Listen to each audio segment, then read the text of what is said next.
Sir నమస్తే అండి, ఏం చేస్తుంటారు? నేను స్ఫూర్తి ఫౌండేషన్ ప్రతినిధిని గుంటూరు జిల్లాకి. ఓకే సార్, ఇప్పుడు కూటమి ప్రభుత్వం అధికారంలోకి వచ్చింది, 20 months కంప్లీట్ అయిపోయింది. అసలు ఆ ప్రభుత్వం పనితీరు అనేది ఎలా ఉందంటారు? ప్రభుత్వం పనితీరు చాలా బాగుంది. కాబట్టి కొన్ని ఉచిత పథకాలు పెట్టి పబ్లిక్ని సోమరిపోతులు చేస్తున్నారేమో అని ఒక ఆలోచన. ఉచిత బస్సు అనేది కూడా నాకు తెలిసి అది వేస్ట్ ఏమో, ఉచిత బస్సు పథకం కూడా. ఎందుకంటే ఇవాళ టికెట్ కొనలేని స్థితిలో అయితే ఎవరూ లేరు. అలాంటప్పుడు ఉచిత బస్సు వేస్ట్ కదా. ఆ డబ్బులు వేరే దానికి ఉపయోగించుకుంటే ఇంకొంచెం డెవలప్ అవుతుంది. రైతుకు కూడా ఈ రైతు భరోసా అని ఇవి వేస్తున్నారు కదా. పొలం ఉన్న వాళ్ళకి, రైతు వ్యవసాయం చేసేవాడికి అందట్లా ఇవి పథకాలు. కౌలు రైతుకి ఏమి రావట్లా. ఈ ఉచిత రైతు భరోసా డబ్బులు వీటికి వేయకుండా ఎరువుల మీద, పురుగు మందుల మీద సబ్సిడీ ఇస్తే వ్యవసాయం చేసే రైతుకు ఉపయోగపడతాయి దీనికంటే కూడా అని నా ఆలోచన. ఇప్పుడు ప్రస్తుతం ఉన్న పరిస్థితుల్లో ఈ 20 నెలల పాలనకి, గడిచిన 5 సంవత్సరాల పరిపాలనకి ప్రధానంగా ఉన్న డిఫరెన్సెస్ ఏమున్నాయి అనుకోవచ్చు అంటారు? డిఫరెన్సెస్ ఎందుకు లేవు, చాలా ఉన్నాయి. ఏ విషయంలో చెప్పాలి మీకు?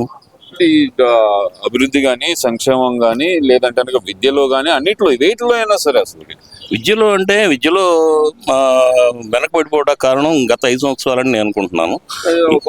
సార్ మీరేమో ఆ మాట అంటున్నారు, అంటే గతంలో చూస్తే నాడు నేడు అంటూ విద్యా పథకంలో సమూల మార్పులు తీసుకొచ్చాం మేము అని చెప్పి జగన్మోహన్ రెడ్డి గారు కానీ వాళ్ళ క్యాబినెట్ కానీ ఆ టైంలో బాగా భారీ ఎత్తున ప్రచారం చేశారు కదా. మరి ప్రచారం చేశారు, ఎవరు ఏం ప్రచారం చేశారు, ఏం లబ్ధి పొందారు, స్టూడెంట్స్కి ఏం ఉపయోగపడింది, దానివలన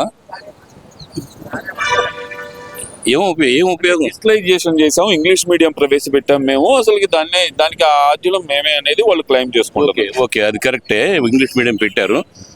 నేను 1 year నుంచి నా స్కూల్ పిల్లలకి ట్యూషన్ పెట్టిస్తున్నాను. ఈవెన్ ఇవాళ ఇంటర్మీడియట్ ఎగ్జామ్ జరుగుతున్నాయి.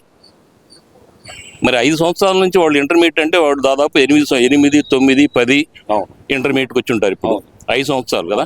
ఈ 5 సంవత్సరాల్లో ఇంగ్లీష్ మీడియం పెట్టారు వీళ్ళు. ఇంగ్లీష్లో వాళ్ళ పేరు రాయడం రావట్లేదు బోర్డు మీద, తెలుగులో వాళ్ళ పేరు రాయడం రావట్లా.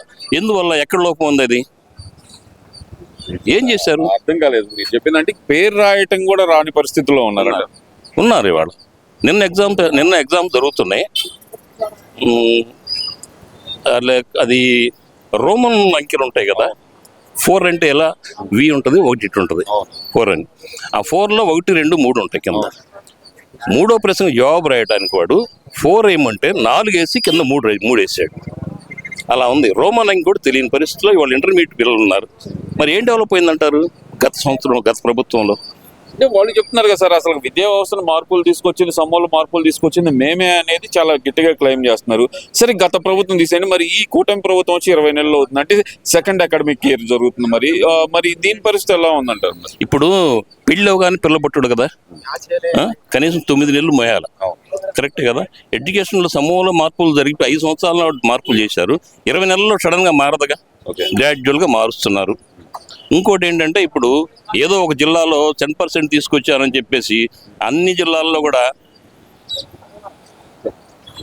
అదే పరిస్థితిలో మాకు 10% రావాలి అని అంటే వేరే ఉద్దేశం కాదు. హెచ్ఎం గారికి ప్రెజరు, ప్రిన్సిపాల్ గారికి ప్రెజరు, అక్కడ డిఈఓ గారికి ప్రెజర్ పైనుండి, అక్కడ ఆర్జేడీ గారికి ప్రెజరు. ఎందుకంటే మీ స్టేట్లో ఎందుకు 10% రాలేదని వాళ్ళని అడుగుతారు. ఆ ప్రాసెస్లో ఏమవుతుంది? పిల్లలు ఎలా పోతే మాకెందుకు, చూసి చూడండి వదిలేస్తున్నారు, కాపీలు రాస్తున్నారు, వాళ్ళు పాస్ అవుతున్నారు. రేపు పొద్దున ఏ కంపెనీ వాడు జాబ్ ఇవ్వడం. ఇంటర్మీడియట్ అయిపోగానే వీళ్ళు ఏమవుతారు? ఇంకా కాంటాక్ట్ రాస్తారు, నేను ఇంటర్మీడియట్ చదివాను, పాస్ అయ్యాను, డిగ్రీ పాస్ అయ్యాను, అక్కడ ఏ పని రాదు. చివరికి ఏ జాబ్ దొంగనో, ఏ చైన్ స్నాచ్ తయారవుతారు. అలా తయారవడం కారణం ఎవరు? అంటే ఇప్పుడున్న పరిస్థితుల్లో మరి నిన్న చూసాం సార్, హైకోర్టు ద్వారా కూడా నారా లోకేష్ గారికి చెప్పారు, కలెక్టర్లు కానీ వీళ్ళంతా నిర్లక్ష్యం వదిలేస్తున్నా, మంత్రి గారు చాలా స్పీడ్ గా ఉన్నారు కానీ అధికారులు అలసత్వంలో ఉన్నారనేది నిన్న చెప్పిన మాట. మరి హైకోర్టు వారు కూడా వీళ్ళందరూ రూముల్లోనో ఏసీ రూముల్లోనో కూర్చొని మాట్లాడేదానికంటే కూడా పబ్లిక్ లోకి వచ్చేసి ఇవాళ ఎగ్జామ్ జరుగుతున్నాయి, ఇన్విజిలేషన్గా ఎవరు వస్తున్నారు? ఇంతకుముందు మేము చదువుకునేటప్పుడు కానీ మా పిల్లలు చదివేటప్పుడు కానీ ఎవరు వస్తారో చెకింగ్ అని చెప్పేసి చాలా భయపడేవాడు. వాళ్ళు ఎవరు రావట్లా, వాళ్ళ ఇష్టం. అక్కడ అధికారుల్లో లోపాలు ఉన్నాయంటారు. ఇంకా అధికారులు లోపాలు ఉన్నాయని నేను చెప్పను, అది ఎవరికాళ్ళు వాళ్ళే తెలుసుకుంటారు. అవి ఉన్నాయని నేను చెప్పి నేను ఇది అవ్వడానికి కష్టంగా ఇది కదా. అధికారులు లోపాలు ఉన్నాయని నేను ఎలా చెప్తాను? ప్రతి ఒక్కరికి తెలుసు ఏం జరుగుతుంది అనేది కూడా. కాకపోతే ఏంటంటే ఇదంతా జగమెరిగిన సత్యం ఇది. మరి ఇప్పుడు కూటమి ప్రభుత్వం వచ్చిన తర్వాత ఇటు సంక్షేమం కానీ అభివృద్ధి కానీ రాష్ట్రంలో ఏం జరగట్లేదు, మొత్తం సంక్షోభంలోకి వెళ్ళిపోతుంది రాష్ట్రం అనేది ప్రధానంగా వస్తున్న వాదన. మరి నిజమే అంట కదా? మరి సంక్షోభంలోకి వెళ్ళిపోవడం అనేది అది కరెక్ట్ కాదు. చాలా అభివృద్ధి జరిగింది. అభివృద్ధి జరగకపోతే వాళ్ళ ఈ రోడ్లు కానీ, హైవేలు కానీ, రాజధాని కానీ ఇవన్నీ ఎక్కడి నుంచి వస్తున్నాయి? ఎవరు చేశారు ఇవన్నీ కూడా? ఓట్లు వేస్తేనే అభివృద్ధి కాదు కదా, ప్రజలకి సంక్షేమ పథకాలు అందించి డబ్బు రూపాయన ఇస్తే అది కూడా ఆర్థికమైన అభివృద్ధి కదా అంటున్నారు కదా. మరి సంక్షేమ పథకాలు అంటే కరెక్టే. సంక్షేమ పథకాలను ఎలా ఇవ్వాలి? కూర్చోబెట్టి డబ్బులు ఇవ్వాలా? అది కాదు కదా. రైతుకు ఉపయోగపడేలాగా, కౌలు రైతుకు ఉపయోగపడేలా. ఇప్పుడు ఎందుకంటే 10 ఎకరాల రైతు నాడు ఎవడు వ్యవసాయం చేయటంలా. 10 ఎకరాల పొలం ఉన్నాడు, వాడు మోతుబరి అవుతున్నాడు, వాడు రైతు అవడు. మరి ఎవరైతే పొలం చేస్తున్నాడో వాడు రైతు అవుతాడు.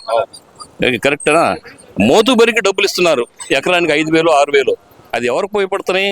అతను కౌలు తీసుకుంటున్నాడు, 6,000 వస్తున్నాయి. కానీ వ్యవసాయం చేసేవాడికి ₹1 కూడా లబ్ధి పొందట్లా. పైపెచ్చు ఆ రైతు పాస్ పుస్తకం మన కూడా ఇవ్వట్లా, సబ్సిడీ మీద తెచ్చుకోవడం కాదు. మరి అది ఎక్కడ లోపం ఉందంటారు? అది ఎక్కడ లోపం ఉంటారు? అది ఓకే. ఇప్పుడు కూటమి ప్రభుత్వం అనేది పూర్తిగా విఫలం అయిపోయింది అనే మాట అయితే అంటున్నారు. మీరు కాదు విపక్షాలు అంటున్న మాట, కూటమి ప్రభుత్వం పూర్తిగా విఫలం అయిపోయింది అంటున్నారు. మళ్ళీ ఇంకో మాట చెప్తుంది ఏంటంటే కనుక అధికారంలోకి వచ్చేది మేమే అంటున్నారు, పాదయాత్ర చేస్తాం అధికారంలోకి వస్తాం అంటున్నారు కదా. మరి దాన్ని ఎలా చూడాలంటారు? ఇంకా కార్పొరేట్ హాస్పిటల్ డాక్టర్ కూడా చనిపోయేవాడికి కూడా ట్రీట్మెంట్ చేస్తాడు. 100% బతుకుతాడని చెబుతూ ఉంటారు. తర్వాత కానీ తెలియదు ఏం జరిగేది. అవన్నీ అనుకుంటా ఉంటారు, సహజం అది. ఒకవేళ వచ్చినా రావచ్చేమో. అయితే మా పబ్లిక్ టాక్ మాత్రం రారు. అభివృద్ధి పథకాలు, అభివృద్ధిలో ప్రస్తుతం ఉన్న పార్టీ ముందడుగే వేస్తుంది. అభివృద్ధి పరంగా అభివృద్ధి పథకం ముందడుగులోనే ఉంది, దాంట్లో డౌటే లేదు. రైతులకు కానీ, పబ్లిక్ కానీ, ఎడ్యుకేషన్ పరంగా కానీ. కాకపోతే ఎడ్యుకేషన్ విషయంలో సమూలపైన మార్పులు ఒకేసారి రావు, నిదానంగా వస్తాయి. అంటే ఇప్పుడు ఉన్న కూటమి ప్రభుత్వం తీసుకుంటున్న విధానాలు ఎడ్యుకేషన్ పరంగా ఎలా చూడాలంటారు? అసలు ఎడ్యుకేషన్ పరంగా కొన్ని మార్పులు జరగాలి. డ్యూలింగో బుక్స్ కానీ ఇలాంటివి తీసుకురావడం వల్ల విద్యార్థులు ఏమైనా సృజనాత్మక పెరిగే అవకాశం ఉందంటారా? ఖచ్చితంగా ఉంటుంది. కాకపోతే ఏంటంటే ఖచ్చితంగా ప్రతి ఒక్క స్కూల్ కానీ, కాలేజీ కానీ ప్రత్యేకంగా గైడెన్స్ ఉండాలి. ఎక్కడో కూర్చొని ఆర్డర్స్ పాస్ చేయడం కంటే కూడా వాళ్ళు ఏం చేస్తున్నారు, ఏం జరుగుతుంది. ఎందుకంటే వాళ్ళు పెట్టిన పథకాలు మంచిదే. ఇప్పుడు 100 days ప్రోగ్రామ్ పెట్టారు స్కూల్లో. 4 to 5 క్లాసులు పెట్టుకున్నారు. కానీ టీచర్స్ ఎదురు తిరుగుతున్నారు, మేము ఉండము అని. మరి అలాంటి వాళ్ళకి హెచ్ఎం కూడా సమాధానం చెప్పుకునే పరిస్థితిలో ఉన్నారు ఇవాళ. 100 days ప్రోగ్రామ్ ఖచ్చితంగా అది చాలా ఉపయోగం పిల్లలు. 100 days ప్రోగ్రామ్స్ అనేది అవును. అంటే ఇప్పుడు కూటమి ప్రభుత్వం ఏదైతే ఉందో 100 days ప్రోగ్రామ్స్ అంటూ పెట్టేసి పిల్లల మీద అంటే ఒత్తిడి పడుతుంది, టీచర్ల మీద, పిల్లల మీద, ఇద్దరి మీద భారం పడుతుంది అనే మాట కూడా వాస్తవం కాదంటారా? మరి పిల్లల మీద ఒత్తిడి పడుతుంది అనేది పబ్లిక్, మన గవర్నమెంట్ స్కూళ్ళలో ఒత్తిడి పడుతుంది అనేది అది అబద్ధం. కార్పొరేట్ స్కూళ్ళు చూసుకుంటే ఏం చెప్పాలి? గంటలు కూర్చోబెట్టి 24 గంటలు తోగుతూ ఉంటారు, వారికి బట్టిస్తూ ఉంటారు. వాళ్ళ మీద పడే ఒత్తిడి కంటే దీంట్లో ఇది ఎంత ఒత్తిడి అంటావు? ఇది 10% కూడా ఉండదు కదా. వీళ్ళు చదువుకుంటారు బాబు అంటున్నారు. పైపెచ్చి పిల్లల్ని ఎవరిని దెబ్బ కొట్టడానికి లేదు, మ్యాన్ హ్యాండ్లింగ్ చేయడానికి లేదు, తిట్టడానికి వీల్లేదు. చాలా సాఫ్ట్గా చెప్తున్నారు టీచర్స్. పేరెంట్స్ కూడా అర్థం చేసుకొని చదువుకుంటే పిల్లల భవిష్యత్తులో బాగుంటుంది.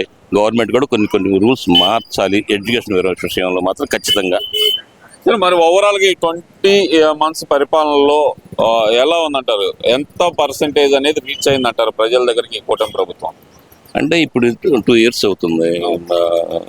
100% ఒకేసారి రాదు కదా. చిన్నగా ఇప్పుడు గత ప్రభుత్వం చేసిన లోపాలలో సరిదిద్దుకుంటూ ముందుకెళ్తున్నారు.